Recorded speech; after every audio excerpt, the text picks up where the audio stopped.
Hey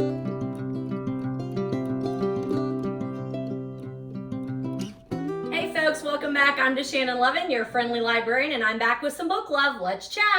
It looks like it might be time for another video, but daggone it, I really wanted to talk to you about fall and autumn reads, but all of those are sitting behind the ones that I've already gathered for my next video. So I'm gonna go ahead and do the regular video so I can get those off the table and then talk to you about fall and autumn reads. So this might end up being a 2-video day, but that's all right, we're in good shape. I live in a gated community, and today I came home to a lockdown. There is an active shooter event going on here. They're searching for someone. Supposedly he's not around, but that means I'm in my house. All my doors and windows are locked, and I'm gonna be here for a while, so it's a great time to make a video. Okay, that's a little bit better. So we're gonna start with the books that I've read. Let's get those into the screen there, DaShannon. There we go. Let's start with the books that I've read since the last time that we've talked. I have added a ring light and some other lighting and maybe a little bit of things on the floor that maybe will absorb the sound. So I'm working on it. Let's call it progress. Remember that I did recently start an online book club on Facebook, so I will put that link below in case you want to join up with us. I am getting my feet wet on that, so it takes us a little bit, but I'm posting in there from time to time, and feel free to join us if this is not enough. If you need more book chat and book discussion, it is on Facebook under D. Lovin for DaShannon Lovin. I've told you who I am, your friendly librarian. So since my last book, I think I finished about 5 books. So I'm going to talk to you about those first because I really like to do that. They're always fresh in my mind. However, I don't think I have reviews out there for all of these. So because it's Friday evening and I'm home from work and I'm in full hair and makeup, yes, this is full hair and makeup, I'm gonna go ahead and film tonight, and then I'll try and get some of those reviews out tomorrow. So hopefully it'll all catch up by the time I edit it and publish it.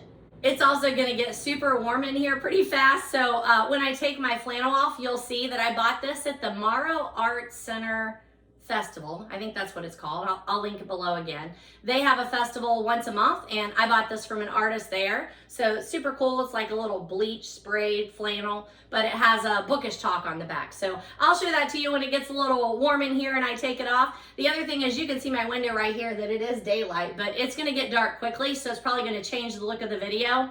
It is what it is. So the first book that I finished, I do not have a copy of it. I read it online as an ebook through my Libby app. Remember, I always tell you, I know you can't afford to buy all the books that you read if you read a lot. So a lot of my books I get from my public library.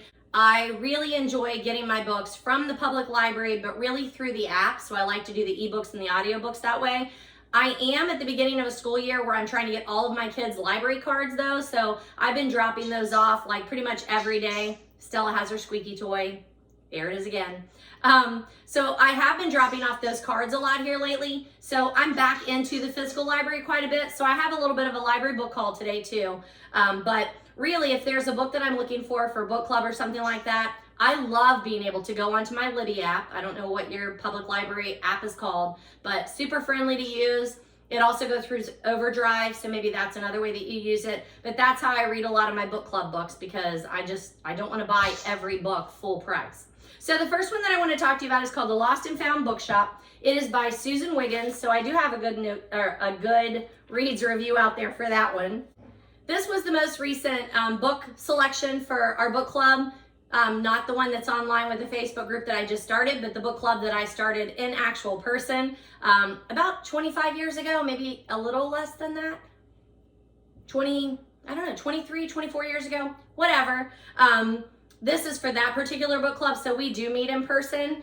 And this was our first choice of our new school or our new year. Our book club usually runs, we pick all of our books in August and then we read September through the next year. And this was our first one. We just met last week or the week before. But the main character inherits a bookshop. That is not what her profession is. Her mother has always owned the bookshop, always run the bookshop, and she enjoyed growing up there, but she wanted something very much more stable for her life. So I think she's in finance or advertising. I don't know. She works in a bigger city at a bigger company. Very solid, dependable job that she hates. I forgot to silence my phone. So when there is a tragedy in her family, she ends up back in town in that bookshop. Her grandfather also lives there and helps run the bookshop. And in coming home and figuring out what's going on and trying to figure out how to sort things out, she ends up running the bookshop for a while, and she's reminded of how much of a community that it is. Now, it has a lot of financial troubles, so she's got to find a way to keep it afloat. And there are several layers, I would say, to this story that keep it moving along. There's definitely a couple of romance threads that are in there, some relationships that she's trying to make a go at. I didn't love it, but I didn't hate it either. I liked it okay. I also think that a lot of times for me, it's when I read it, and this is a back to school time where I'm still super busy. We're still in our first quarter. So I'm a little less patient with my books during this time.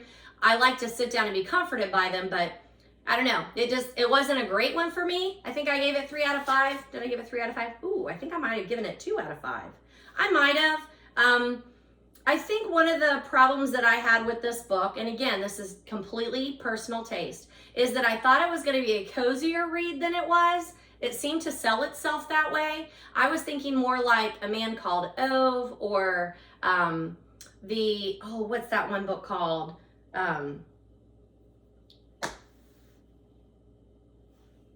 Something about A.J. Thickery. I thought it was going to be more like that. And then this one would like just sneak in language or situations that I just felt were a little more not cozy, that they just seemed like they were tossed in there. And it didn't work for me. It didn't feel like the book. Like I would be reading along and then some of that language or some of those situations or something would be in there and I'd be like, it just doesn't fit what I was thinking I was going to get from the book. So no judgment. Yes, I know I did give it 2 out of 5 stars, but no judgment. I think it's a personal taste thing, and this just wasn't a win for me. Now, I do think that this has been a big book club read. Like, I've seen the cover of it. Again, it's on Goodreads there. I've seen the cover of it out there in a lot of the communities that I follow, so I think it's been a very popular book club read. So you may still want to consider that for your book club. Just not my best book this year. The next book that I finished, I also don't have a copy of. I was reading it online because I am trying to get caught up on some of those series that I'm reading. And this is the Cleo Coyle, the Coffee House Mystery Series. I listened, I believe, to A Brew to a Kill. I'm pretty sure I did this one on audio. Stella is really excited that she's been here all day by herself. Somehow when I was reading the series, I kind of got out of order and I read number 12 and then I went back and I'm looking and I'm like, ooh, I missed number 11. So reading them a little bit out of order. Oh, I know, it's because number 12 had a holiday theme, and I am a holiday person, if you can't tell. So as soon as I see a holiday cozy, I'm all in for it. I will read it no matter what the number is in the series. But this is a really fun one. Cleo decides to jump into the food truck world, and she ends up having a food truck that sells coffee and desserts. But it does not go smoothly. The people that are trying to help her, there's an accident, a real tragedy, and then trying to track down who would do this to a person. She ends up stumbling on a story that she did not know was going to be a part of her opening a food truck business.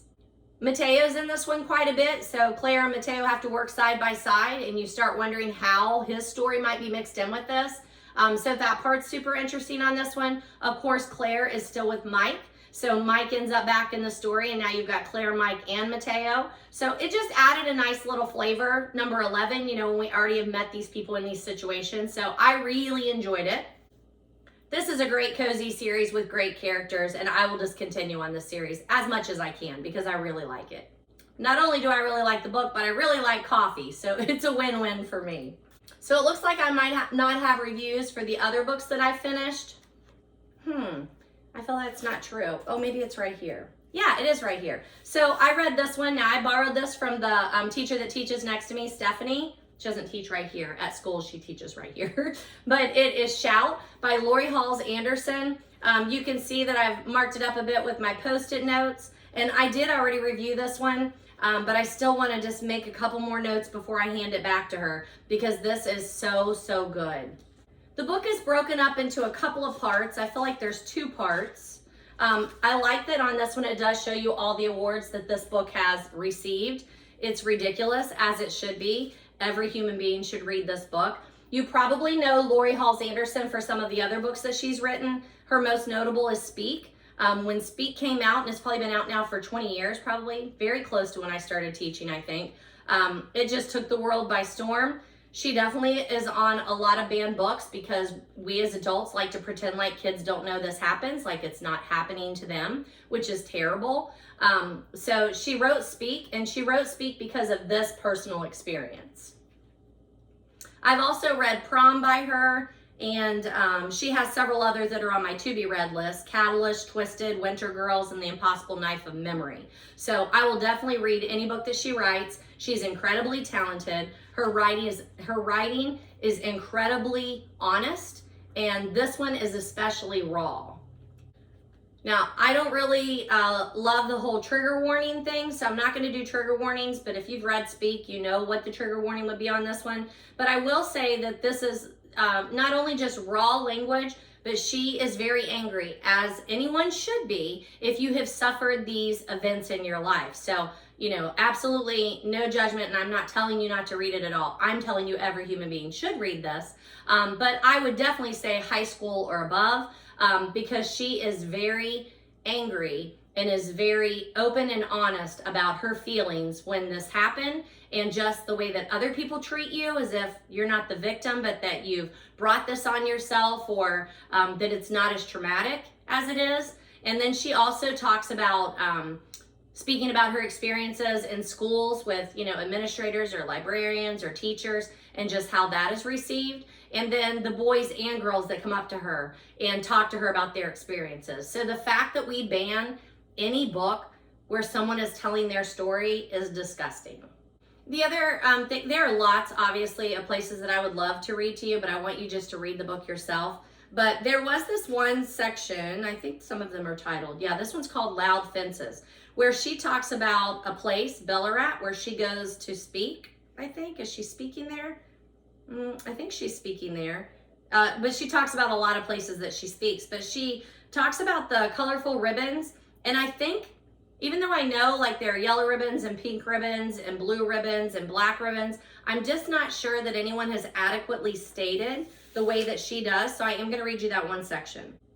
In Ballarat, people tied colorful ribbons to the fences around the cathedral and the schools where children had been molested and raped. The ribbons loudly supported the survivors of the predatory priests and their families and everyone who loved them. The ribbons shouted that they were not alone. The ribbons announced that they were seen. The ribbons demonstrated that they were heard. The ribbons signaled a revolution. I just think that's so... Why have I never heard it described like that?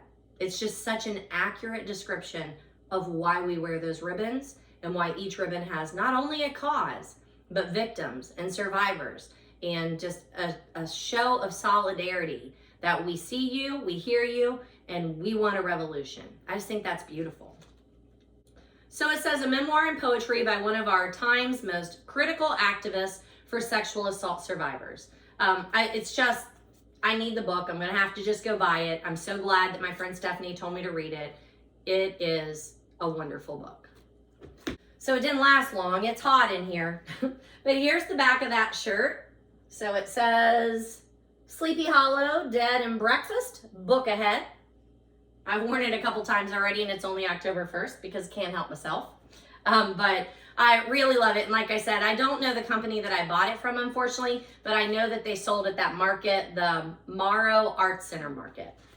So I'm definitely giving that one a 5 out of 5, and I'm telling you, high school or above, everyone needs to read that book. The next book that I finished is I Killed Zoe, or Zoe Spanos. I'm not sure which way it is. It is by Kit Frick. And look, it's a lovely book. I love that. What do you call those? Not end pages? I think they're not end pages, right? I'm not sure what you call that. This is the spine. Miss Librarian needs to remember what are these called. But anywho, we read this with our student book club. And again, I don't think I have a review out there for this one, so I'll get that one out there tomorrow on Goodreads. It was not an overwhelmingly liked book by our student book club. I think we had 5, 6, maybe 7 people there. And it was pretty mixed review on how people felt about it. I enjoyed it. I read it pretty quickly after school had started and I knew we were meeting like the next week. I kind of flew through it. It's definitely a thriller. It's definitely young adult. But I really like it because I've not read this before. I really like that there is a podcast going on. So there is a girl who goes, She's graduated high school, so she's been between high school and college. She ends up going to basically nanny. I guess I can't remember if that's what they call it. Yeah, a summer nanny gig. She goes to do that in the Hamptons in a little village, right? And then when she gets there, people are looking at her like, wow, you really look like this girl who's missing. She went missing on New Year's Eve. Zoe is there during the summer. And they're like, you really look uncannily like this other girl. So she starts checking into who is this girl, what happened, what's the story. And then the girl who is missing, her sister's best friend, is doing a podcast. And I believe it's even called What Happened to Zoe Spanos, maybe? I think that's what it's called. But she's doing this podcast. She's trying to figure out what happened. She's interviewing people. She's asking questions because she wants her best friend and her family to have peace over what happened to this girl that they've not been able to find. Between hearing Anna's story, Anna Zacconi is her name, she's the main character. Between learning about her going there that summer and nannying, watching these kids, people thinking that she looks a lot like this other girl, and then hearing about Zoe Spanos' story on the podcast, and then meeting some of the people that are within the town and what's going on there, the story starts unraveling, that somehow all these stories are connected. So it's definitely what I would call maybe more of a psychological thriller, unreliable narrator, because, you know, if she looks like her, why does she look like her? And then how can someone just go missing and they don't have any clues? So all of that just starts unraveling, right? So I definitely think it's a YA thriller, and I definitely think it's worth the read. I know that some people did not like it in the end because there are some holes in the story. There's some stuff that, pretty hard to believe that could happen. They do explain everything away, but it's just quite a bit to explain away. It does have the audience is 14 and up, and I would say that's probably about accurate. I would think it's probably going to be more interesting to high schoolers, but maybe 8th grade to high schoolers, and then beyond. But you know me, I like a good mystery, a good thriller, so I will probably end up with about a 3 out of 5 on this one. I enjoyed it. And then the last book that I just finished this week is called A World Without You by Beth Revis. One of my 7th period freshman girls had read it, and she had just finished it, and I was asking her about it, and she said, well, if you want to borrow it, it's my book, you can borrow it. One of my students made me a little bookmark too. Don't say in high school they never give you anything. Oh, she also made me this cute necklace. I don't think I've mentioned that either. Caramel quartz, I think she said, for positivity. I wear it almost every day.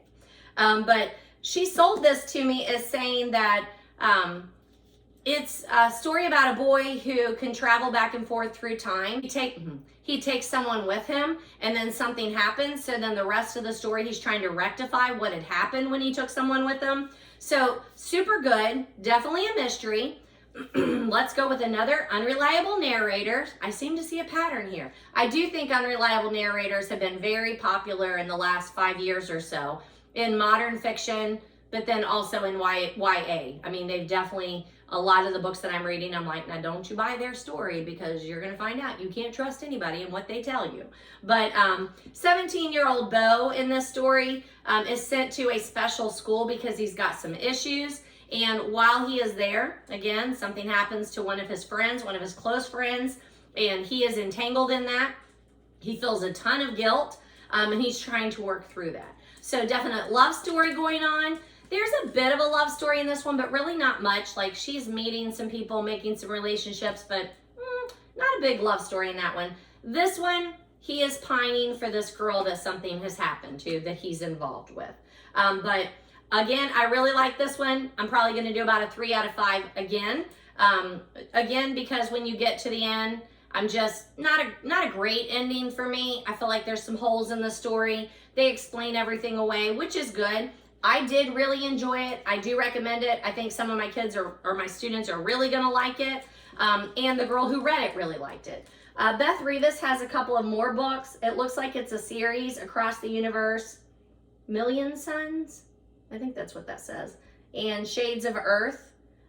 So I don't know those, but I've heard her name, and I feel like I've seen, maybe she has some after this that are not on the cover here, but Really enjoyed it. Glad that I read it. Didn't take me very long. Both of these took me about a week of reading.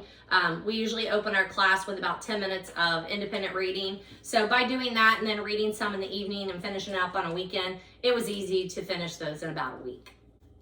So that is all that I have finished here in the last little bit. I am in the middle of a couple of books.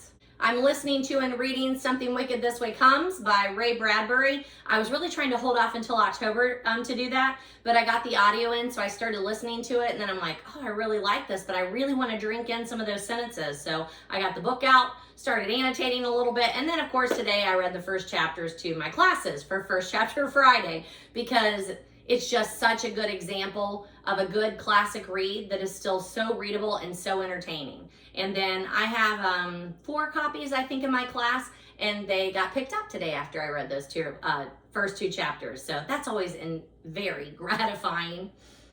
Last year we read Ray Bradbury's The Halloween Tree in my class, so I know I've talked about that in a previous video.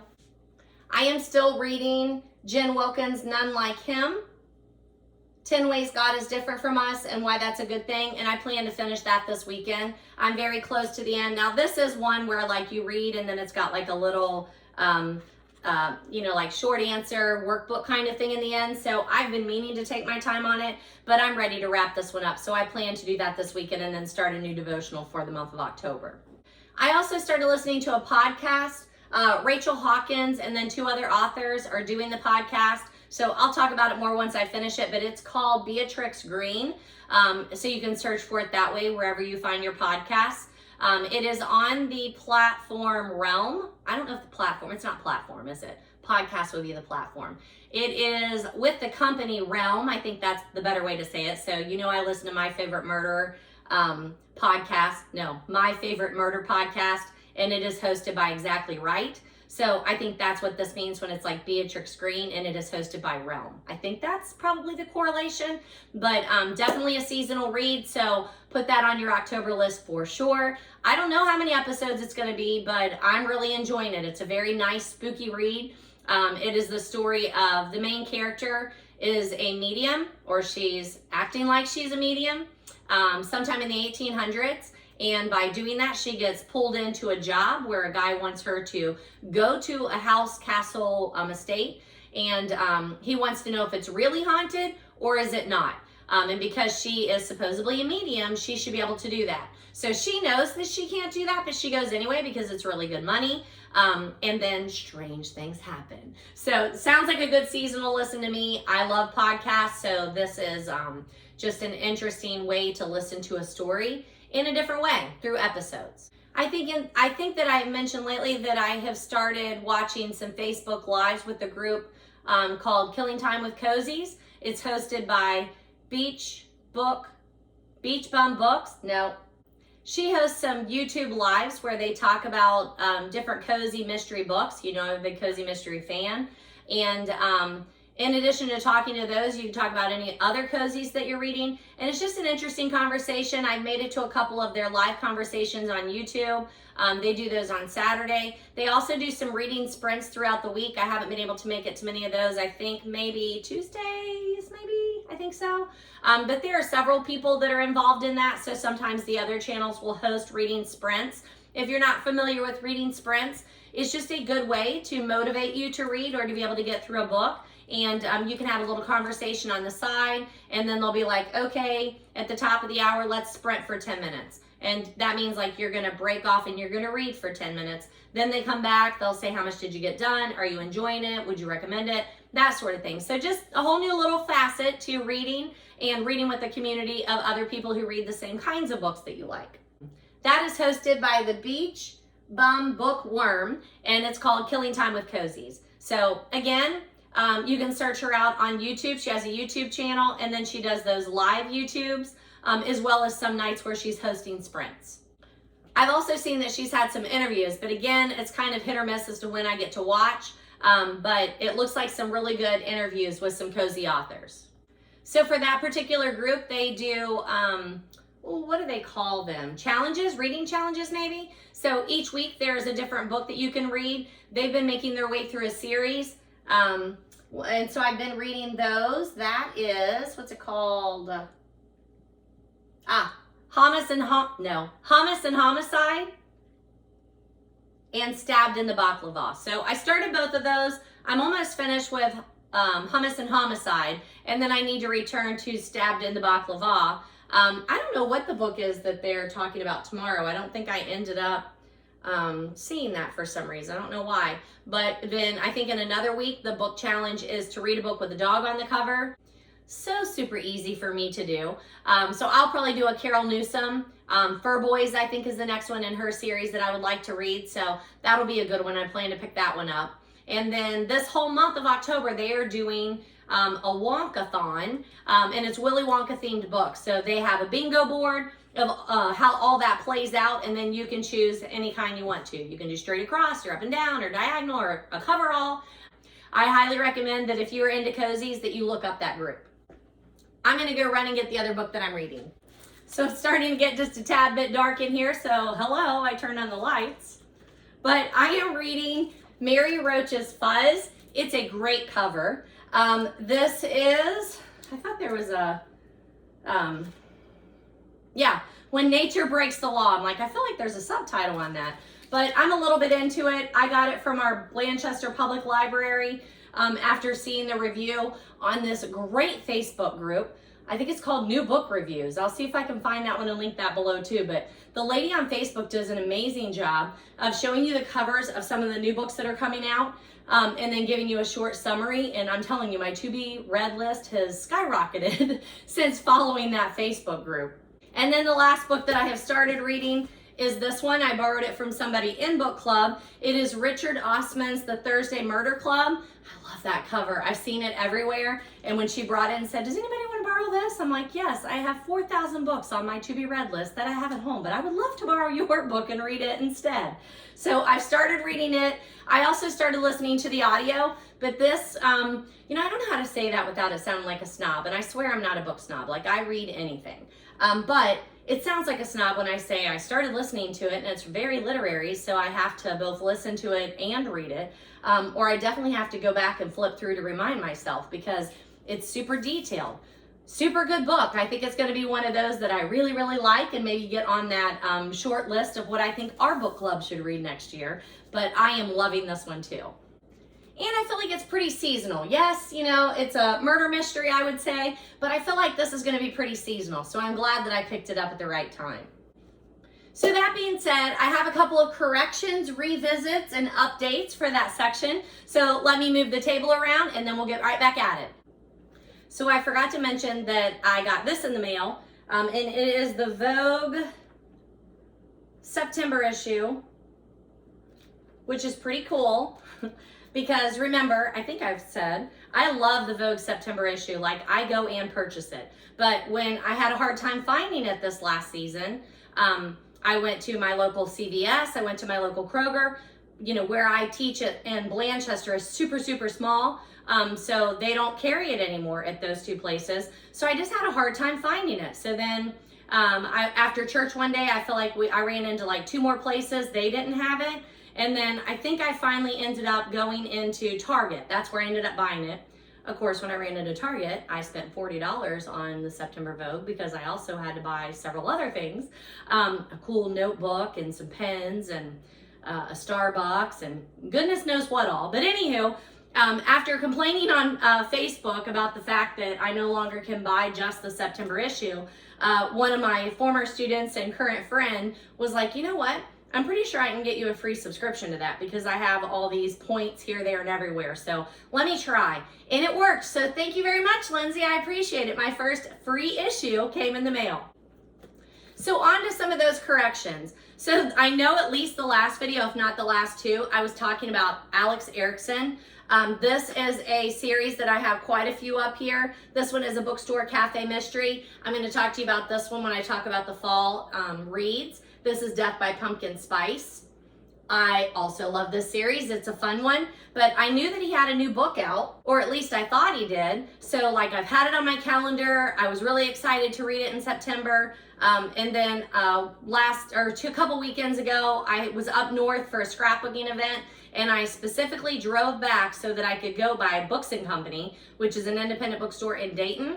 And I went in and I'm looking for the book. I can't find it. And I finally asked, and I'm like, I'm having a hard time finding this book. Like, my libraries don't have it. And so I was just gonna buy it today, but I can't find it. And she was like, that's because it's not out yet. So I apologize. I know in my last video I told you it was out. It wasn't out yet. It is now out, and my library also now has it. So I'm sure I will end up purchasing this one, but I do have it on hold, and I hope to get it during this month. And then tomorrow when I'm out, nope, sorry, not tomorrow, but later this weekend when I'm out running around, I plan to stop and see if I can just purchase it because, again, super seasonal. The new one is called Death by Hot Apple Cider, so I'm super excited to read it. And then in my last video, I talked to you about watching the movie Congo, which was by Michael Crichton, and I said I didn't have a copy of the book to show you. I do. So this is on my to be read list, but remember I told you I was not a big fan of the movie, but I still would read the book because I'm sure the book is way better than the movie. The acting was just so 80s cheesy in the movie. Actually, it was probably in the 90s. I don't even know. But either way, ooh, did it have a date on here? 1995, there you go. But just not a big fan of the movie, but I would still read any of his books, and I wanted to show you I do actually have a copy of that one. But I don't recommend the movie.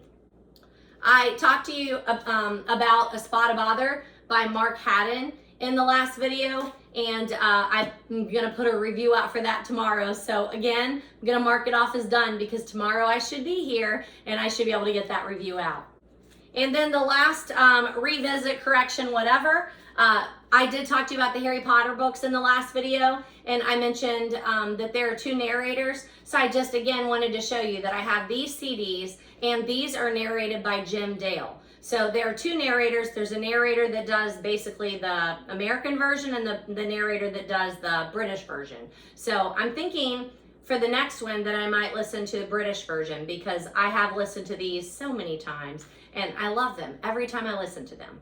So for the next section, I do recommend a book a day in my classroom. I did it last year and I'm doing it again this year. Some of those books I have already reviewed on Goodreads or I've already talked to you about them on YouTube, but the ones that I have not, I'm trying to catch you up on those because I want to make sure that I have reviewed every book I own and that I talk about and that I've read on this video, not today, mind you, but just on my YouTube channel.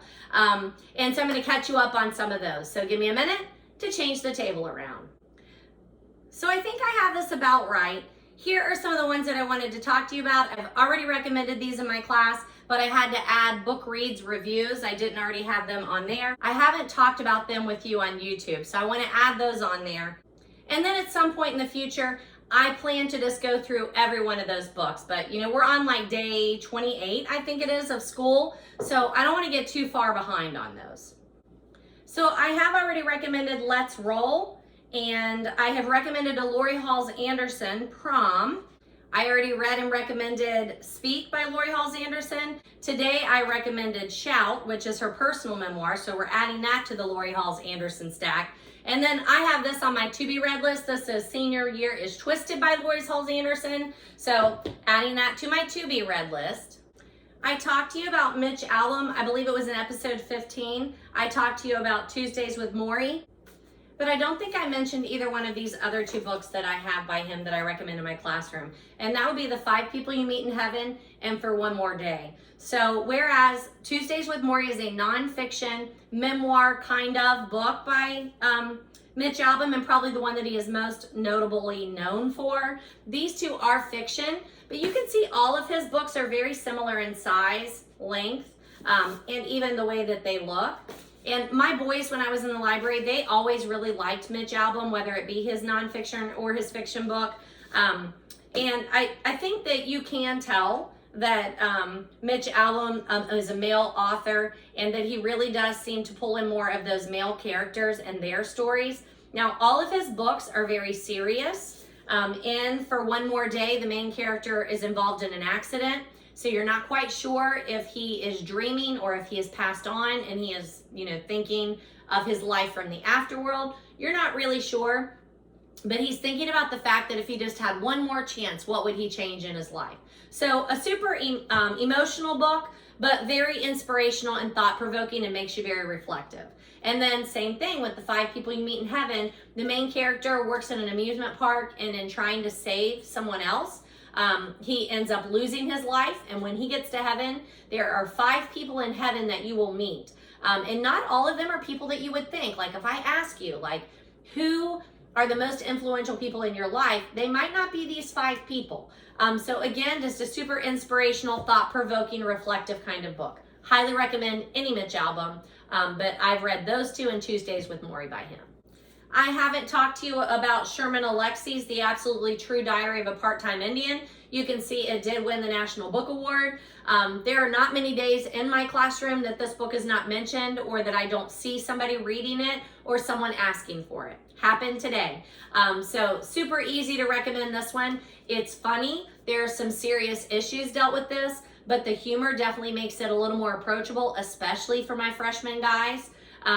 I really enjoy it. It's an interesting one. And I say for my freshman guys, but I think even Stephanie might be doing this with one of her junior or senior classes because it's super relatable. Yes, he's a Native American Indian and we live in Blanchester, but the story of being an outsider or not really finding your place to fit in, how he uses humor to cope, and how he makes his friendships and his friend groups, there's a lot to talk about in this book. Highly recommend it. The other thing that I always like to show my kids is that there are illustrations in here. The main character likes to draw, so intermixed with his story are his drawings that actually are part of the story, so you do need to do both of those. But really enjoy it. Highly recommend The Absolutely True Story of a Part-Time Indian by Sherman Alexie. I would like to read more of his books. I don't own any here, but I would definitely like to read more of his books. Another book that I recommended in my classroom, but I don't have a copy of it here, but I do want to mention it, is M.T. Anderson's Feed. It is also an award winner. I want to say that it was maybe a medalist in the National Book Award. I think it was maybe a finalist or a medalist, but I don't think it's a gold medalist, maybe. But different. When it was written, some of the things that M.T. Anderson weaved within the story were so outlandish and crazy. And one of them was that these people have a little chip like in the back of their head so that they are constantly seeing advertisements or being talked to, which sounded crazy back when I read it in 2006. But crazy enough, it's not that weird now because most people will walk around with an AirPod or an earbud in and they're listening or talking to someone as they're just moving around in their daily life. So it's not so crazy anymore. And it definitely speaks to the fact of how does it feel to be constantly in motion, being talked to, being advertised to, being pulled in all those different directions. So highly recommended. It's a good YA read, maybe not quite as futuristic as it was back in 2006. I've also recommended Mindy Arnett's Avalon. I think I might have talked to you about her other book, the Nightmare Affair. Pretty sure that's a great series of hers that I love, but Avalon I don't think I've ever mentioned. So where Nightmare Affair is a YA fantasy book, and very seasonal, so if you're looking for a seasonal read, the main character there is a nightmare. She feeds off of other people's nightmares, and while she is in someone's nightmare, she sees something happen that lines up with her real world, so she's got to be a little sleuth and figure out how she's going to make things right in the real world. But the one that I also want to talk to you about is her book called Avalon, and it is futuristic. So it is a realistic fiction, but futuristic, about a teenager whose family, something has happened to his family, and whereas they live on this spaceship and they own this spaceship, they lost it. So he is working, I'm like, what does that sound? He is working on a mission that is going to win him back his family's spaceship, so he can basically win back his home. So kind of a Italian Job kind of story. I really enjoyed it. I think it is a standalone. I'm not sure that that one's a series. I'm not sure if that's a series, but I definitely recommend it to a lot of my young adult readers who like dystopian or futuristic or space kind of stories. So super good one, highly recommend. And Mindy Arnett is an Ohio author. So I reviewed all of Margaret Atwood's books that I had read, The Handmaid's Tale, and Oryx and Crank, and I believe Cat's Eye. I'm not sure why I'm not, oh here it is, Cat's Eye, back in September of 2019. But I don't know that I actually talked to you too much about all of those. I think I talked to you mostly about Handmaid's Tale, so I'm not going to revisit that one. But the other two are very different also. Now Cat's Eye, not my favorite book. It's just not quite as, it doesn't speak to me like Handmaid's Tale does, where you can understand that this looks like a dystopian society, but there are things that we do that could really lead into this. So it seems like a very believable thing. And then in Cat's Eye, it's more the story of the main character and some choices that she's made in her life and how that has made things turn out. So it's still a good story, but not my favorite Margaret Atwood.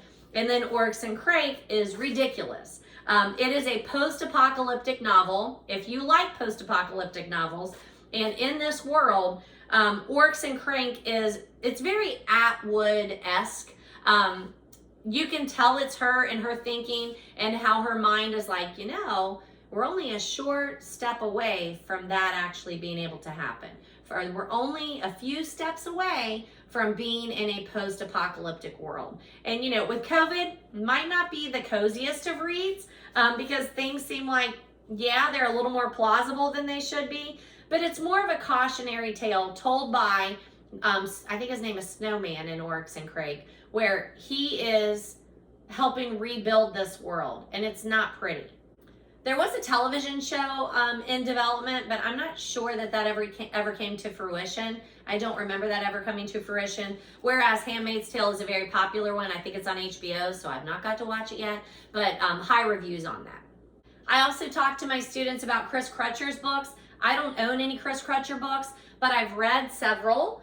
Iron Man, Staying Fat for Sarah Burns, Whale Talk, Athletic Shorts, and Running Loose. So just real quick, because I don't have the books in front of me, but Chris Crutcher writes books that are mainly male athletes dealing with some sort of trauma in their life. And I love every book I've ever read that he has written. Whale Talk and Iron Man, Staying Fat for Sarah Burns. It is hard for me to pick a favorite. They are that good. They are easy to recommend. He's a little edgier of an author. I think it's perfect for high schoolers, especially those high schoolers that are transitioning from maybe those middle school reads into high school, more high school level books. And he deals with topics that I think that they benefit from hearing different sides to. It might be something that they're dealing with, or maybe they're not dealing with, but they know about, and they're not quite sure how they feel about it. So I would recommend any of his. Iron Man, the main character is a guy who's trying to compete in the Iron Man, and he has anger issues. He has to go to anger management classes, which he thinks is going to be extremely lame. And he ends up really connecting with some people in there and really working through his feelings about his dad and his anger issues. In Whale Talk, the main character's family takes in foster children. And they end up taking in a little biracial girl, and it doesn't go well in his community that his family has this little girl. So you get her story mixed in with his story. He plays, no, it's not football. He's a swimmer, I think it is. Is it a swimmer or football? Can't remember. I'm pretty sure he's a swimmer. It would make sense, right? Whale Talk. But I think the story goes that they need a swim team to like make everything in their school work together so that everybody's represented, that sort of thing. So they talk him into being on the swim team, but he does it with the understanding that he can pick other people to put on the swim team with him. And he just picks the biggest set of just misfits that he can to basically try and embarrass the school and to prove a point that the athletes in the school are treated differently and that people are angry when people that do not look like they can compete or that they're athletes get involved in the whole athletic scene. So just a lot of things being dealt with in that book, and I absolutely love it. Staying Fat for Sarah Burns, there are two friends that have been friends since childhood because they are both, again, outcasts. One is extremely heavy. The other one has some physical things that you can tell she's undergone some trauma in her life. And when they start growing up, high schoolish, he starts losing weight. He starts competing. Again, I'm pretty sure it's in swimming. And they are no longer as connected through their outcast experiences. So dealing with that friendship, again, super good, just thoughtful experiences for young adults. Athletic Shorts and Running Loose, both I don't remember quite as much. I think because they are both short stories. I think even Running Loose, if I'm not mistaken, is a shorter story. So those don't stick with me, they don't stick with me as much. But they're, again, easy to recommend when I have students that maybe are not having a good experience trying to focus on one book the whole time. So I've talked to you many times about John Greene, and I think I even talked to you about Let It Snow. It's a series of short stories, 3 holiday romances by John Greene, Maureen Johnson, and Lauren Miracle, 3 authors that I like to read, but I don't know that I was able to show you the book the last time. So here's Let It Snow. Make sure you put it on your December read list. I also don't know that I showed you these 2 John Greenes that are on my to-be-read list. An Abundance of Catherines that won a Prince Honor Award, and then Turtles All the Way Down. This is his latest one, if I'm not mistaken, which is actually a YA novel latest. He has a new one out that I think I talked to you about already, actually. I started reading it, but I got it from the library, so I turned it back in. Not great timing for me. But my friend Stephanie has it, and she's like, look, you might as well go ahead and buy it because it's worth it. And that is called the Apocene Review. I think that's how you say it. So I will be just purchasing that one. It's a set of essays where John Greene is reviewing all things in his life. I think he wrote it during COVID, and I read the first couple, and I did really, really like it. I just had to send it back because it was bad timing for me. My class absolutely loves I Hunt Killers by Barry Lyga. So an easy one again to recommend. I enjoy reading this. So I know some of these I'm like, yeah, maybe a little more geared toward young adults. If you're not a high school teacher or a librarian, maybe you're not going to want to read it as an adult. This one, you would. It's so fun.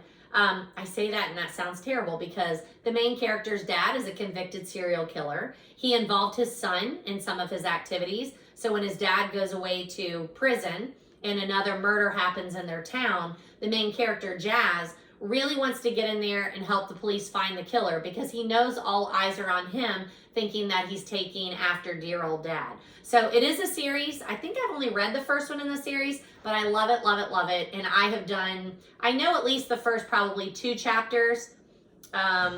Yeah, I think it, or it looks like 3. I've done the first 3 chapters in some of my classes because we do first chapter Fridays, and then the next Friday they're like, instead of a first chapter, can you just go ahead and read the second chapter of that one? Instead of just another first chapter, can you go ahead and read the 3rd chapter to that one? So some of my classes have done more than 1 chapter of this for first chapter Friday. Highly recommend it. I think it's super fun and just a good thriller kind of read too. Another one that my freshmen really like is The Sleeping Freshmen Never Lie by David Lubar. I had a lot of my students that read it last year. I think they probably read it as a freshman read a couple of years ago. Some of them did. And it's another easy one for me to be able to recommend because it's super relatable. The main character is a freshman, super nervous about starting high school. Something's happening in his family that he's super nervous about. And it's just a very relatable high school experience kind of book and very humorous, which again is a very easy sell. He has another one called Character Driven that we have in our high school library. I've not read it, but whereas this is a freshman, that one is a senior, so you get both sides of the story, which I think is interesting. But that one's on my to-be-read list because I do really like this one. I know I've talked to you about Riley Sager, and I'm pretty sure I talked to you about The Last Time I Lied, but I didn't have it on Goodreads, so then I started second-guessing myself that I actually talked to you about it. The first time I talked to you about Riley Sager was because on NetGalley, I was able to read Home Before Dark, and then after I read Home Before Dark, then I'm like, I feel like I read another one of Riley Sager's, and I did. I had read this one at school like the year before, The Last Time I Lied, and I think we read it for our student book club. Pretty sure that's how that worked. But I really enjoyed both of his books. Again, I would read anything that he writes. Good thriller seasonal reads. In The Last Time I Lied, there is a girl that stayed at a camp, Camp Nightingale, when she was younger. And there's a tragedy that happens, and later in her life, like it looks like she's like maybe later in her 20s maybe, she ends up with an opportunity to return to the camp as, I think, an art instructor. But when she gets back, there's all this weird stuff that's going on. So never return to the scene of a crime. But she returns back to the camp, and there's weird stuff going on. There's like cameras pointed at her cabin, and people are leaving her messages. So what is happening? And so it is that unraveling of what happened the first time and hoping that she does not get in more trouble this second time that she's here. So super good thriller, highly recommend it, and a great seasonal read. I think I might need to throw a review out there for Home Before Dark too. That seems odd, but that's what the computer says. So I'll check on that tomorrow and get that cleaned up for you. And I know Riley Sager has a new one called Survive the Night out. So that is, I shouldn't say new. I feel like it's been out for a little bit, but I haven't got to read that. So that is on my to-be-read list. Neil Shusterman's Challenger Deep. This won the Golden Kite Award and also the National Book Award, and understandably so. This is a great young adult fiction book that deals with mental illness, specifically schizophrenia, and it is so, so good. The main character has two things going on. He's telling you what is happening in the real world, and then he's telling you what's happening in his mind, and he is trying to make sense of those two things. There are also drawings in here. I'm pretty sure that Neil Shusterman wrote this book, and that his son, I'm pretty sure, is the one who did the drawings, and that his son might suffer from some of the issues that are dealt with in the book. So super good, especially good if students start putting together the fact that the two worlds have a lot of similarities in them. And that, I mean, if you read the verso page, it says right there it's schizophrenia. So hopefully if they know that when they're going into it, they can start lining things up. But I think one of the more relatable things in the book is we all feel a little crazy sometimes, like there's something going on in our head and we know we need to talk to somebody, but it's hard to decide who you can trust or what you can say and who you can say that to. But this definitely is to the extreme of that, where he knows something's not quite right, but he's just not sure who he can tell and how much of the truth that he can tell without putting himself in a difficult situation. So super, super good, very imaginative, deserves every award it gets. Neil Shusterman is also known for writing Unwind, and I don't think I have had a chance to talk to you about that one either. Again, this is one that I book talk, and then I read the first chapter to one of the classes, and it immediately went out off my classroom shelves. So this is my personal copy that I have here. But it's a dystopian book, and abortion has been outlawed in the future, but they need a lot of organ donations, and reproductive rights are really weird. So you can't not have your kid, but between the ages of like 13 and 16 or 13 and 18, you can give them back. And if you give them back, they are unwound and their body is dispersed to those people who deserve to live. So super interesting premise. Again, Neil Shusterman, an amazing, amazing young adult writer. Highly recommend this series. I think I've done the first two, but I would read more. I'm just terrible at finishing a series. Speaking of that beach bum bookworm, they are doing like a whole year of serious about series that I wish I would have caught on to earlier, because I have so many series that I've started and not finished. But I just have such a hard time. There's so many good books out there. So when a series goes on, I'm like, I'm going to go to something else and come back. And then I don't come back. I'm much better about finishing cozy series than I am like young adult series. Another thing there is though that I'm trying to get so much in so that I can talk and sell those, you know, not sell, but like recommend them to young adults, that I try and get a wide like plethora of different kinds of books and topics and authors. Whereas with cozy, I'm just doing those for fun. Another author that I really, really like that's young adult is Gordon Corman. So I have Son of the Mob Hollywood Hustle, and then Jake Reinvented. So this series is very light, funny, romantic, another super easy sell. It's rarely ever on my shelf because I've handed it to someone and said, really, you've never read a book you like before? This one's really funny and it's super cute and it's got a little romance in there. And my guys and my girls really like this series. Whereas this one's a little harder sell because it is a little more dark and serious. This is a retelling, I'm going to use that term, I'm pretty sure that's what you would say with this, of F. Scott Fitzgerald's Great Gatsby. It's kind of or an inspiration, I don't know, retelling inspiration. It's modern. The characters are young adults. They're in a high school, but everything lines up. Another super good, imaginative, must read, especially for people who want an introduction into The Great Gatsby, or if you have students that have read The Great Gatsby and then they want something, I don't know, like lighter. I don't know that even lighter. I mean, the same things happen, so it's still dark and depressing, but just to see those line up, super interesting. So highly recommend Jake Reinvented by Gordon Corman, and then also his Son of the Mob series. Now, I do own another book by him called Masterminds. This looks a little more middle grades, But this is definitely still on my to be read list because I think it would be super fun. So to be read. And then I have a couple of nonfiction ones that, again, I did not see that I actually talked about these on YouTube. So this is a personal friend of mine, Beth Revis. This one is called New Ideas for Crafting Heritage Albums. She was very into genealogy. We are big scrapbooking friends. We met at Stamp Your Art Up when we were both doing cards, like rubber stamp cards. And then we started scrapbooking together. And then even after the store closed down, we continued to meet and scrap until, daggone it, she retired, bought a place in Florida, and is not in Ohio very much. But I really appreciate that she wrote this set of books. I told her that she was my new best friend because how cool is it that you have your own ISBN number? Someday. But I know that she put a lot of work into this, and there's some great things that she's included in there. If I'm not mistaken, in this one, my mom's scrapbook page is maybe even in here.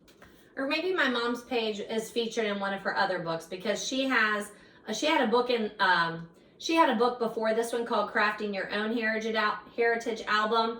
And then I think I picked this up maybe at Half Price Books or something because I had a copy when she first came out with it that she inscribed for me. Maybe this is it. Yeah, this is it. There you go. It has the inscription. And then I picked up a copy at like Half Price Books and I actually put that one in my classroom. So just talk to the kids about genealogy and preserving their memories, and another way that they could do that in the journaling that goes in beside it. It was just a good chat. So I recommended that one to them, and I recently put in a Goodreads review. I don't know why I'd never done that. Very early on in the year, I did this one, This Star Won't Go Out by Esther Earl with Laurie and Wayne Earl, because Esther passed away. Esther was the inspiration for John Greene to write The Fault in Our Stars. So it's not her story, but it is inspired by her situation. Esther was very sick. She spent a lot of her time online and in online communities to build her communities. And she met John Greene. And when she met John Greene, he just decided he needed to write a story around someone who was suffering this kind of affliction. So super good. I know it looks kind of hefty, but there are letters. Some of them are in her own handwriting. They're transcribed. There are pictures. Some are texts or emails. You get her story from the beginning until the end, and it's just so touching, so inspiring. She had quite a spirit, and I think anybody would benefit from reading the story of Esther Earl. And then the last one that I talked to them. We do Memoir Mondays, which ends up being memoir and / nonfiction Mondays. So I recommended Jon Krakauer, Into the Wild and Into Thin Air. Either of those I would highly recommend. This book is written for adults. They're adult situations and language. But Into Thin Air is the story of Jon Krakauer being assigned to go on an expedition to Mount Everest and cover that, write about it. Unfortunately, the day that he was there was a very disastrous day, and a lot of people lost their lives, and he chronicles that in this book. The other book that he is known for is Into the Wild, and that is the story of McCandless. What was his first name? Christopher McCandless. It is his story, and again, no spoiler, right on the front of the book, which I don't have a copy here, but right on the front of the book, it tells you that he's a young man who's suffering some issues, some life turmoil, so he decides to sell his possessions, burn his money, travel across the country, try and make it to Alaska, and survive on his own, and it does not end well for him. But Jon Krakauer, when he heard the story, he wanted to report on it as a journalist and find out what would make someone do this, why would they take these kinds of risks, and he does. It's fabulous, it's insightful, it's heartbreaking because you know how it's going to end. But I would recommend either of his two books, and I have some of his other books on my to be read list. I'll have to pull those and talk to you about those another time because I didn't do that for some reason, and I know I have a couple more of his books to read.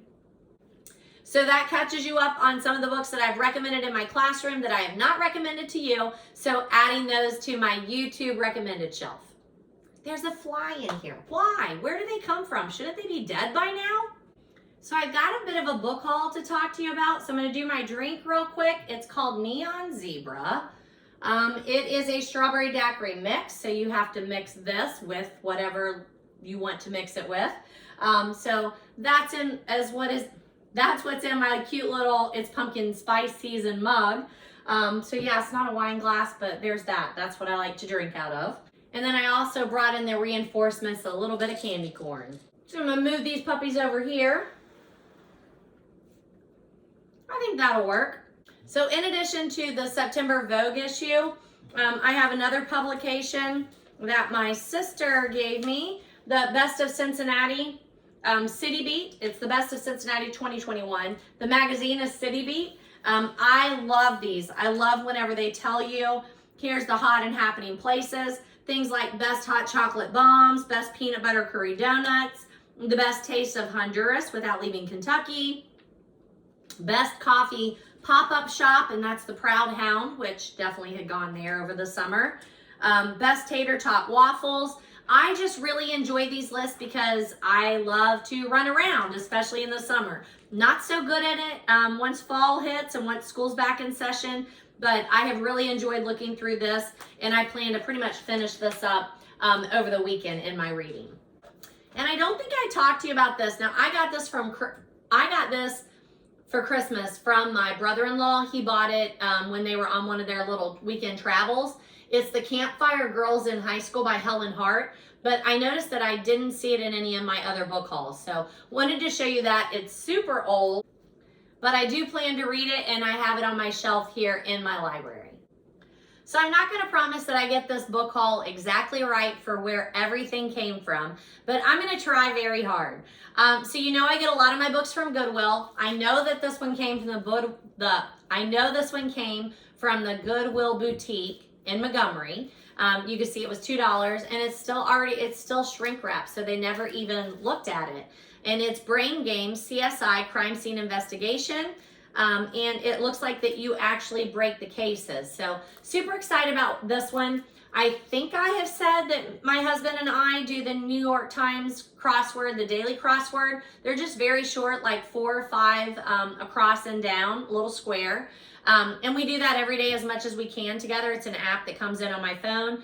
It's just a time for us to connect, think, work our, little gray cells a little bit. And I thought we might enjoy doing that one too, so I picked it up. My mom actually gave me this next little one. I think she had it at home, and then she was like, I'm not really using this. But it's called The Little Black Book of Tea, The Essential Guides to All Things Tea. It's a little spiral bound.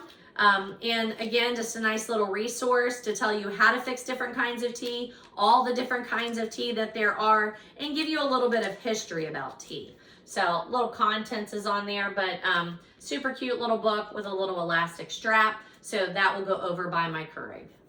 I love David Baldacci, and I stopped at a couple of little libraries here and there. We have one now here in the lake, and I stopped by the one at Coleraine High School, middle school, one of those two. We have one that's in front of our school, and I feel like I saw 2 more somewhere around, and I don't think I noted where they were, so I need to do a better job of that. But I always keep a small bag of books that I'm ready to like rotate out of my collection, or doubles if I've ended up with doubles. And so then I can go swap them in those little libraries, pick up books either for here or for my classroom. And I've done that quite a bit here in the last month. So one of them is David Baldacci's One Good Deed. I've read a couple of other books by him. I like his thrillers. I love The Christmas Train, which is a romance mystery, kind of. And I love it, so I picked this one up. It's on my to-be-read list. I also picked up this Walk the Wire, which again looks like a good thriller by him. I think that these would also be good ones that if I read them and I think that I can find a good person at school to give those to, that I would put those in the classroom too. But I'd like to read them first just to make sure that I think somebody might want them in the classroom. I picked this one up at thrift somewhere. I already had a copy in my personal library, The Sweetness at the Bottom of the Pie by Alan Bradley. So I picked up a copy for my classroom too. So I will check to see if I have reviews out there, and if not, I'll add those. I picked this one up recently at thrift. It's Allie Carter's High Society. Again, I think this would be super popular in my classroom, so I plan to read it and then place it there. Sarah Dessen, always a good one, The Truth About Forever. I had a copy here at home, so I picked up a copy for the classroom, but this is on my to-be-read list. I have not read this yet, and you can see it was $3 wherever I bought it from. This one someone at school gave me. It's Mostly Void, Partially Stars, Welcome to Night Vale, Episodes Volume 1. I listened to this podcast a couple of times, so I thought it was interesting, Night Vale. So I just wanted to see what this was all about. So on my to be read list, I picked up a copy of Margaret Peterson Haddock's Among the Hidden, because I have not read this series and a lot of my kids have. And this is one that I picked up, again, thrift, I think, somewhere. So I'm looking forward. I know it's going to be a nice short read. And like I said, I know that a lot of my kids have read it, so I should read it. And I know I've read others by her that I really like, so won't be a problem knocking that one out. I've read another Carolyn Haynes one, so this one, when I saw it, I picked it up. It is Bones to Pick, a Southern Belle mystery. I'm sure I already reviewed the other one that I read by her because it's a cozy mystery up on my read shelf. So putting this on my to be read shelf. This one I did make a note that I picked it up at the Goodwill when I was in Dayton. Remember I said I would left that event specifically to go by a bookstore to buy the new Alex Erickson bookstore mystery series, or book cafe, whatever it's called. And they didn't have it. Before I got there though, I saw a very big and nice Goodwill. And I think I even noted, yes, it's on Miller Lane in Dayton. And I found this there. Now, I did pay too much because I think I had to pay the $3 or $4 because they weren't on sale for the hardback. But at the same time, I'm like, this is a recognizable author and a series that I like. So willing to pick up if I'm not getting a whole cart full, I can pay for 2 or 3. I love Carl Hyacin and I love Hoot. I do not have a copy of this in my classroom, so I picked up this paperback at Thrift to put in my classroom. And a friend of mine gave me this one. She knows that I really liked Anthony Horowitz's Magpie Murders book. I read and reviewed that earlier this year, and she said, I knew that you really liked this, so I picked this up at Ollie's, and I'm just going to give it to you. And it's The Sentence's Death. I will totally be reading this. And it's a good mention of Ollie's. I don't go there very often. I know I should because my students go there and they're like, you wouldn't believe their book selection. There's not one really convenient for me to shop at. That's why I don't go there. But I did go there when we were in Michigan with John's dad when he was in the hospital. So then I know I went to the Ollie's when we were there, and I bought several books when we were there that weekend. But it was because it was right next door to the hotel that we were staying at. I purchased this one off of a friend for $1. Girl Stop Apologizing. I think she put it like on Facebook or sent messages out or something with some books she was selling. And this is the one that I picked up from her. And it's a shame-free plan for embracing and achieving your goals. I don't know if it's this one or her other one that I read. I'm pretty sure it was this one that I've read before. And so I thought it would be nice to actually own it and go back over it, and then possibly put it in the classroom. So I have to look and see if I had another copy, but when she said it was $1, I'm like, I will buy that and pass it on for $1. Like, I need that book. It's a really good one. So I'll have to look to see if I read this one by Rachel Halse or if I read her other one. But again, very good and an easy one for me to read, either put in here or put in the classroom, either one. I picked this one up at a little library also. I think it might have been the one in Coleraine, Flatwater Tuesday. I don't know it. It's Ron Irwin. I also don't know that author. But if you're going to put a Target sticker on there, then I figure it's probably a good curated book. And it says it's a Target club pick. So again, I've said numerous times, I'm trying to read more modern popular fiction. So I thought that would be a really good one to read. So definitely on my to be read list.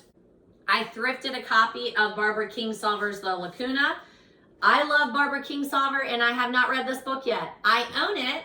I own a copy, so when I saw it at Thrift, I picked one up for the classroom. So as soon as I read it, it will be going on that classroom shelf. I'm sure it's fine just to put it in there to start with, but I would like to be able to talk to the students about it before I put it in there. This one also I picked up at Thrift. It's 4 Days to Glory, Wrestling with the Soul of the American Heartland. I'll preview it, but then this one will definitely go into my room. I'm not very good on having sports kinds of books in my room. And this one, if I'm not mistaken, is nonfiction. I'm looking.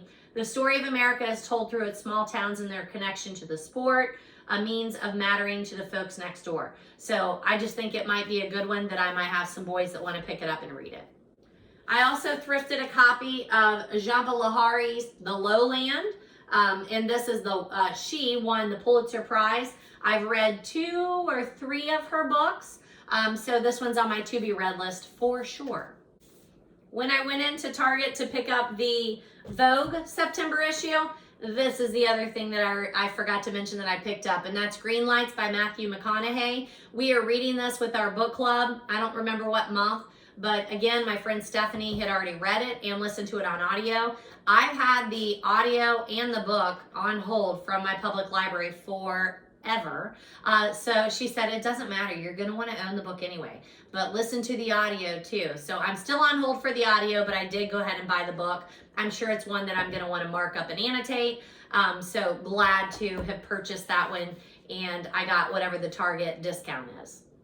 I picked this one up, I think, also in a library, little library. Like I said, I just exchanged books that I was not really interested in anymore for books that I thought might be a little more interesting. This one says Dane Orland, Gentle and Lowly, The Heart of Christ for Sinners and Sufferers, and it's by Crossway.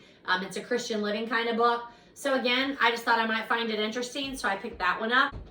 I thought this one looked good for my classroom. Extraordinary Women Share the Wisdom They Wish They'd Had When They Were Younger, What I Know, Letters to My Younger Self. It's edited by Ellen Spraggins, so going to put that one on the shelf at school.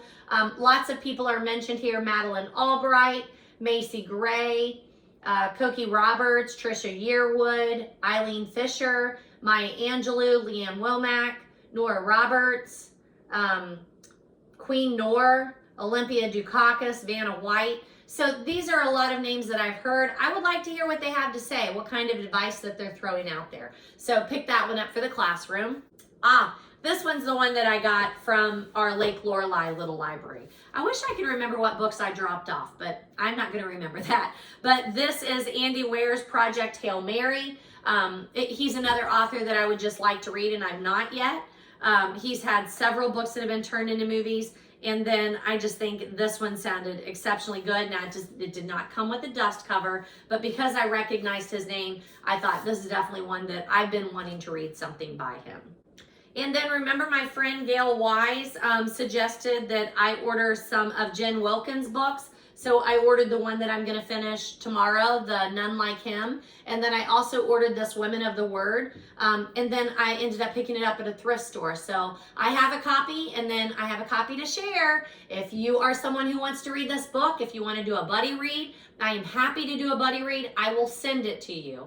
And we can chat about it online if you want to. If you're not one of my friends in real person or in real life, I would be happy to share that copy with anybody who wants it. I don't really want my dog barking right now whenever there's stuff going on in our neighborhood. So I'm going to go check that out real quick. Okay, I have absolutely no idea where I am because, like I said, we're on a bit of a lockdown here in our neighborhood.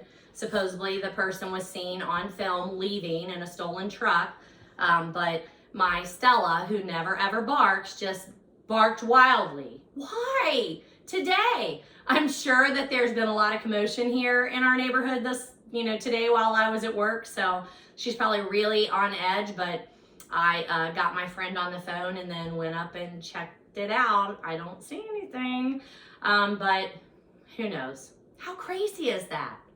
Okay, so actually that is the end of the book haul. So I will move these books, and then I've got a couple that I did pick up from the public library that I wanted to show you. So I'll bring those up. So correction, there appears to be one more book, Goliath Must Fall, Winning the Battle Against Your Giants, and it's by Louis Giglio. If I'm not mistaken, a book that I talked to you not too long ago about, I can't remember what the book was called, but I'm pretty sure that story, Love Does by something Goff, I think his name was, I'm pretty sure his inspiration was this Louis Giglio person. He's the one that's quoted quite a bit. That's how they found out more about the Bob Goff one, if I'm not mistaken. And again, pick this up at thrift because I recognize the name. So I'm pretty sure that's where I know it from, but we're going to try it. It's again, Christian living, I think. Yes, religion, Christian living, spiritual growth. So putting that on the to be read list. I also picked up this publication when I was at the Book Some More, the independent bookstore, and it is Book Page. I would think if you've been in an independent bookstore, you have seen this. Actually, I keep calling it the Books and Company bookstore. I think they changed the name to Books A Million if you're looking for it. But this is the September issue of Book Page, and I have really enjoyed going through this. Lots of good recommendations and reviews, columns, highlighting. You know, if you judge a book by a cover like I do and everybody else who's not lying, it's got lots of book covers in there. And just articles about different kinds of books that I like. So I have really enjoyed going through this, but that is also something that I recently acquired. All right, let's do some of those public library haul books. So when I went this last time, I was book talking Nicola Yoon, this person. So I don't have any books in my classroom by this person. I would like to, but I know this is a super popular book cover, so I grabbed that to talk to the kids. At the same time that I was talking to them about, I wanted to show them this book cover when I was talking to them about some of the other modern fiction YA books that we do have in the classroom, because I feel like they're very similar authors. So I picked this one up at the public library to talk to them about this one. The Sun is Also a Star. This author also did a book called Everything, Everything that is super popular among my kids.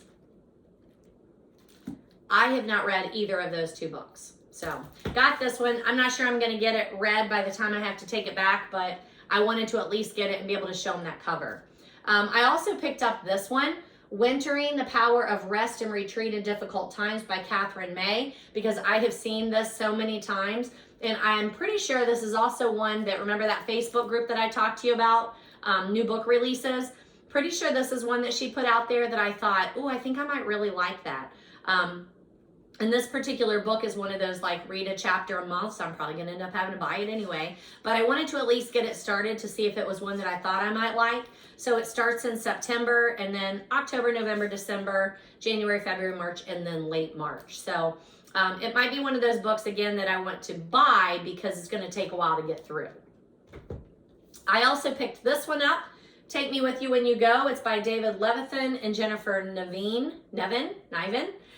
Because I had book talked David Leviathan, the book that he did with John Greene that has Tiny Cooper in it, Will Grayson. So again, I wanted to show him this one, and since I was at the library, I'm like, ooh, I'm just going to pick up some of these covers, and I am hoping to win them over into going into the Blanchester Public Library for their young adult section, because they have an amazing selection. We have a great young adult librarian there, children's librarian / young adult librarian, and she is just doing wonders helping me get all of my kids' library cards every year, and it changes so much. I mean, I know it sounds like a cliche, but it opens up a whole new world when they realize all these books are at their fingertip and they don't have to get a ride somewhere. You know, they can do it online through Libby, they can do ebooks, they can do audiobooks, but I feel like if we can get them doing that, they might actually walk into the physical library and just see some of these really great covers that they want to then check out those books. So trying really hard. And then the last one that I picked up is this Michael Pollan one that I've talked to you about before. This is Your Mind on Plants. I've read several books by Michael Pollan. I will read anything that he writes. I've listened to several interviews where he's talking about this book, so I wanted to pick it up and be able to read that one too. So those, in addition to the one that I already showed you by Mary Roach Fuzz, I'm starting with Fuzz, and I will work my way down before they are due. So that's my public library book haul. Because I wanted to get this video filmed so that I could film a fall and autumn book recommendation video. I don't have any book news listed, and I don't have anything about like books to movies that are on there right now, so I'll have to catch you up in the next video. And I already talked to you about my currently reading, so I'm going to wrap it up right there, and I will then, I hope to be able to do another video on my fall and autumn reads. So that'll be a little different. I won't do it like one of my episodes. It'll be a special video. So I'm going to get to that one now. One thing I do have in the works, I really do think that in 2022, I am really going to focus on Agatha Christie. Obviously, I will read tons of other things, but I would really like to focus on Agatha Christie, reading her books, watching her movies, seeing her shows, the adaptations. listening to the podcast all about Agatha. I would like to really focus on that. So if you'd like to join along, let me know. I might have to make a special Facebook group for us and do a little bit of a reading list. Hit that subscribe and like button. Let me know that you're enjoying the videos and let me know what you need recommendations from. Tell me what you're reading, what you want to read, what you're looking for. Comment, email, message. Let me know. Just talk to me. Keep in touch, folks. Enjoy.